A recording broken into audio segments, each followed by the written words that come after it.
사랑과 은혜가 풍성하신 살아계신 하나님 아버지, 오늘도 이 새벽에 우리가 주님 앞에 불러주시며 우리가 주님 안에 거하게 하여 주시니 너무 감사합니다. 주님, 우리에게 생명과 우리에게 참 은혜와 성령의 그 충만함을 우리에게 허락하여 주시옵시고, 주님, 우리에게 그렇게 충만케 하시는 그 은혜로 오늘도 하루를 살아갈 수 있도록 주님 역사하여 주시옵소서. 성령 하나님, 우리 안에서 충만하게 역사해 주실 줄 믿습니다. 오늘 주의 말씀이 우리에게 허락되어질 때에 그 말씀의 은혜를 받게 하여 주시며 말씀의 능력으로 살아가게 하여 주시고, 우리가 하나님 앞에 모든 삶을 분별하며 살아갈 수 있도록 인도하여 주시옵소서. 우리의 간절함과 우리의 기도의 제목들, 우리의 마음을 담아 주님 앞에 올려드립니다. 아버지 하나님, 우리의 간절함과 간구가 하나님께서 들으시고 반드시 응답하여 주시리라 믿습니다. 오늘 이 새벽에 주의 응답과 음성을 듣는 그러한 귀하고 복된 시간 되게 하여 주옵소서. 감사드리며 예수님의 이름으로 기도드립니다. 아멘. 하나님께서 우리에게 주시는 말씀입니다. 사도행전 10장 17절에서 33절 말씀입니다. 사도행전 10장 17절에서 33절까지 함께 보겠습니다.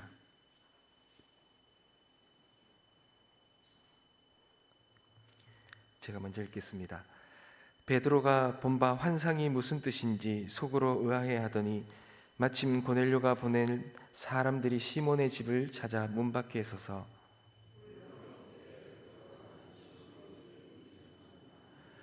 베드로가 그 환상에 대하여 생각할 때에 성령께서 그에게 말씀하시되 두 사람이 너를 찾으니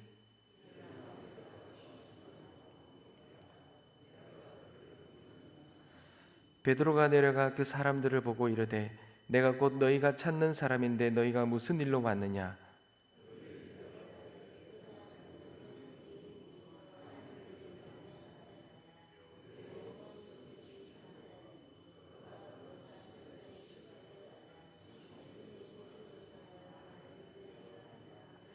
베드로가 불러들여 유숙하게 하니라. 이튿날 일어나 그들과 함께 갈새 요바에서 온 형제들도 함께 가니라.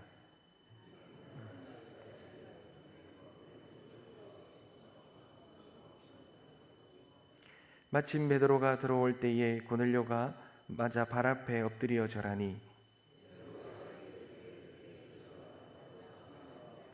더불어 말하며 들어가 여러 사람이 모인 것을 보고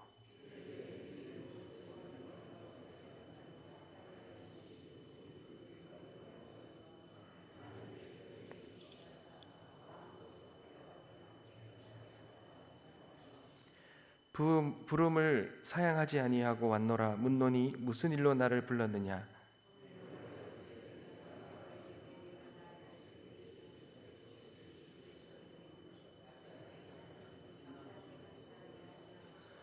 말하되 고넬료야, 하나님이 내 기도를 들으시고 내 구제를 기억하셨으니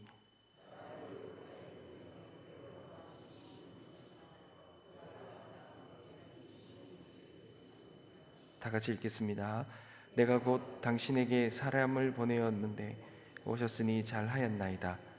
이제 우리는 주께서 당신에게 명하신 모든 것을 듣고자 하여 다 하나님 앞에 있나이다. 아멘. 사랑하는 성도 여러분, 베드로가 그에게 임한 환상이 임하였지만 그 뜻이 무엇인지 의아해하였습니다. 오늘 우리가 읽었던 17절의 말씀에 보면 이 의아하다라는 말은 디에포레이라는 뜻입니다. 매우 황당했다 이런 말입니다. 죽은 세례 요한이 부활했다는 소식을 들었을 때 마치 일어나지 못할 일, 불가능한 일들이 일어났을 때에 사람들이 그때 표현된 단어가 바로 이 매우 황당했다라는 이러한 뜻입니다. 3번이나 환상을 보여주었음에도 불구하고 이해하지 못했다는 거죠. 그렇게 베드로에게 임한 환상에 이 베드로가 당황해할 때 마침 고넬료가 보낸 하인들이 도착하게 됩니다. 18절에 보면 베드로라 하는 시몬이 여기 유숙하느냐고 불러 물었다 이렇게 말하는 걸 보면 이 하인들도 가라고 보내어졌지만 진짜 여기에 베드로가 지금 있을 것이라는 것은 확신은 못했던 것 같아요. 그런데 고넬료의 지시만을 듣고 그 먼 거리를 40여 킬로나 떨어진 거리를 찾아왔는데 실제로 거기에 베드로라 불리는 시몬이 있는 것을 보면서 하인들도 매우 놀랐을 것입니다. 성령께서 베드로에게 그들을 찾아올 때에 의심하지 말고 맞이에 함께 가라 그렇게 말씀하셨지요. 그런 이 하인들이 찾아왔을 때에 이 베드로도 실제로 그 일들이 이루어지는 것을 보면서 이 베드로도 참 놀랐을 것입니다. 근데 여기서 좀 의아한 부분이 하나 나오는 것은 앞부분에 보면 고넬료가 이 10장 7절에 세 사람을 보냈다 그럽니다. 그런데 여기에서 베드로도 11장 앞절에 11장 11절에 보면 세 사람이 찾아왔다 이렇게 말하고 있습니다. 그런데 여기서는 두 사람이 찾아왔다 이렇게 표현되죠. 이 말은 찾아온 자들이 이 2라는 숫자가 이 증인이라는 숫자가 있습니다. 한 사람이 아니라 두 사람은 증인이다 이런 뜻이 있습니다.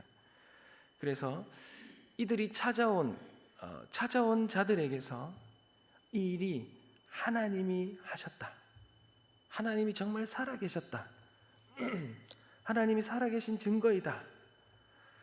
그리고 베드로에게는 이 환상의 음성이 하나님의 말씀이었다라는 것을 증거하는 그런 뜻이 있습니다. 그러니 베드로와 이 고넬료가 또 보낸 하인들 사이에서 지금 일어나는 이 환상 가운데서 일어나는 모든 일들이 실제로 하나님께서 이루고 계시다, 말씀하셨고 그것이 실제로 이루어졌다라는 것을 의미하는 거죠. 베드로는 이제야 그런 확신이 들면서 고넬료에 대한 증언을 들은 후에 그들을 자기 거처로 불러들입니다. 유대인이 로마 군대에 속한 사람을 자기 거처로 불러들인다. 이 자체가 참 놀라운 일입니다. 근데 베드로는 주님의 섭리 안에서 이 모든 것들을 순종하며 따르지요. 그리고 이튿날이 밝아오자 베드로는 그 하인들과 함께 같이 이 가이사랴에 있는 이 고넬료를 만나러 따라 나섭니다. 고넬료는 친척들과 가까운 친구들까지 모아서 이 베드로가 오기만을 그렇게 기다렸던 것입니다. 그리고 베드로가 도착하자 고넬료는 베드로의 발 앞에 엎드려 절을 합니다. 로마 군대의 백부장이 식민 지배에 있는 이 한 유대인 앞에 절을 한다라는 것은 쉽지 않은 모습입니다. 베드로는 이런 고넬료의 모습을 보면서 조금 당황스러워하지요. 부담스러워합니다. 그러면서 자신도 사람이다 라고 말하면서 일어나라 그럽니다.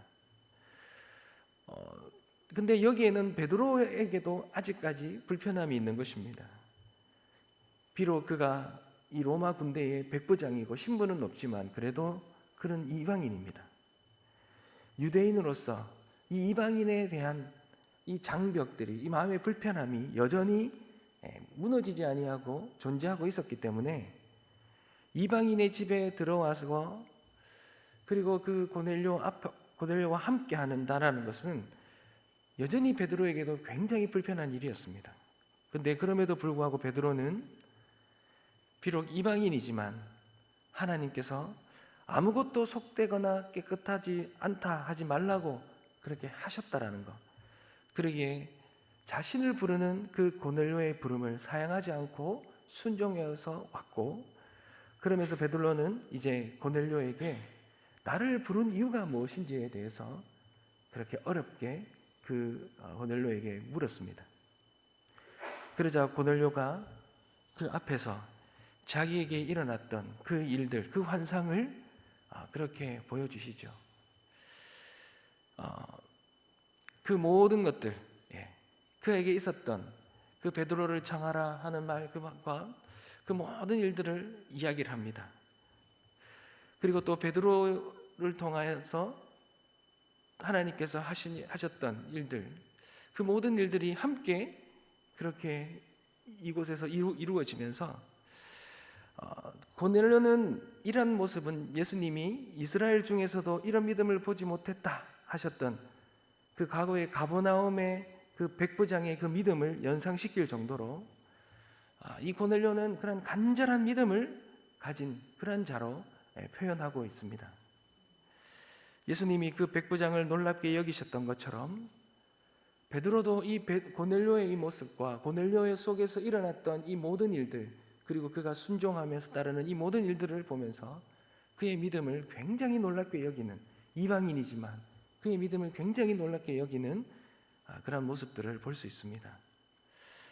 사랑하는 성도 여러분, 오늘 우리는 이 베드로와 고넬료의 이 역사적인 만남을 우리는 봅니다. 그런데 이 두 사람의 만남에는 하나님의 놀라운 섭리가 있음을 깨닫습니다. 여러분, 꿈과 환상은 다릅니다. 꿈은 우리가 실제로 자면서 우리가 꾸는 꿈이죠. 그러나 환상은 깨어있을 때 하나님께서 역사하시는 음성이나 하나님이 하시는 일입니다. 근데 이 두 사람에게 임한 이 하나님의 환상, 이 환상으로 인해서 두 사람이 이 가이사랴에서 만나게 되었습니다. 베드로도 고넬료도 주님의 섭리 앞에서 쉽지 않았지만, 그들이 그렇게 그 환상을 따라서 순종하며 따르는 것이 쉽지 않았지만, 그러나 그들이 그 환상 앞에 신실하게 순종할 때 이 두 사람이 만나게 된 것입니다. 그러니 결국 이 두 사람 사이에 일어난 이 만남은 전적으로 하나님이 하셨다는 것이죠. 두 사람은 단지 그 주님의 역사하심 가운데 그것을 민감히 깨닫고 순종하였던 것뿐이지, 이 모든 것들은 하나님이 하셨다는 것입니다. 두 사람 모두 하나님이 서로에게 역사하신 그 뜻을 듣고자 하나님 앞에 서게 된 것입니다. 사실 베드로도 고넬료도 앞에서 말씀드렸던 것처럼 그 환상을 온전히 순종하기에는 참 힘든 일이었습니다. 고넬료는 로마 군대의 백부장이라는 그 권위, 그 체면을 내려놓아야 했고, 정치적으로 자신이 위협을 당할 수도 있고, 그 직위를 상실할 수도 있는 그 위험을, 그 리스크를 감수해야 되는 그러한 것들이 있었습니다. 또한 베드로도 이 유대인으로서의 관습과 가치관과 자신의 신념과 종교심들을 내려놓아야 하는 큰 결단이 있었습니다. 사랑하는 성도 여러분, 우리가 하나님의 인도하심을 따라 순종하는 데 있어서, 성령의 인도하심을 따라 우리가 나아가는 데 있어서 최고의 걸림돌은 바로 내가 가진 권위, 내가 가진 체면, 나에게 있을 손해와 나에게 있을 위기와 나의 신념과 나의 고정관념과 기질과 고집임을 우리는 잊지 말아야 합니다. 성경에 이거 내려놓지 못해서 하나님 앞에 그 인도하심을 따르지 못하고 오히려 하나님의 진노의 대상이 되었고, 하나님 한때는 하나님과 함께 했다가 하나님이 그들과 함께하지 않는, 그들을 떠나버리는 그런 어려움을 겪은 인물들이 숱하게 나옵니다. 바로도 또 구약의 사울 왕도, 요나도, 이스라엘 백성도, 헤롯도, 바리새인과 서기관과 종교 지도자들도 모두가 다 자신들이 가지고 있는 이 신념들, 이 종교관들, 이 고집을, 그것을 놓지 못하고 포기하지 못했기 때문에 하나님의 놀라운 구원의 역사 가운데 있는 그것을 온전히 따라가지 못했고, 신약의 사람들은 예수 그리스도를 만나지를 못했고 오히려 그들을 돌로 십자가 못 박여 죽이고 하나님의 진노를 받고 그런 엄청난 죄를 짓는, 그런데 빠질 수밖에 없었던 것이 바로 그 이유 때문입니다. 사랑하는 성도 여러분, 그러나 이 두 사람은 이러한 자신이 가지고 있는 이 모든 것들을 다 꺾고 하나님의 그 인도하심 가운데 온전히 순종하여서 이 순종의 이 역사를 통하여 하나님의 그 위대한 이 이방인에게 성령이 임하게 되는 그런 놀라운 역사를 이루는 그 귀한 일 가운데 이 두 사람이 쓰이게 되는 은혜가 있었던 것입니다.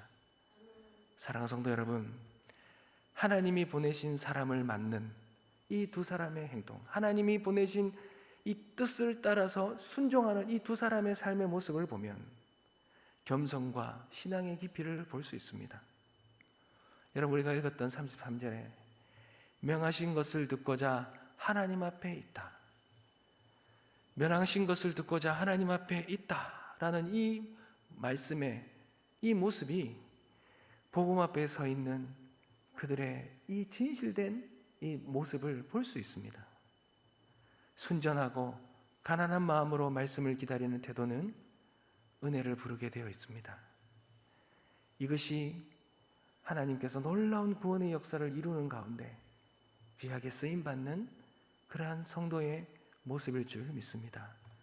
사랑하는 성도 여러분, 이방인이 구원받는 일 가운데 이 두 사람이 이렇게 전적으로 하나님의 음성에 순종했던 것처럼 영원히 구원받고 하나님의 놀라운 역사하심과 인도하심을 우리의 삶 속에 나타나려면 우리도 명하신 것을 듣고자 주님 앞에 서 있는 이러한 귀한 모습이 있어야 될 줄 믿습니다.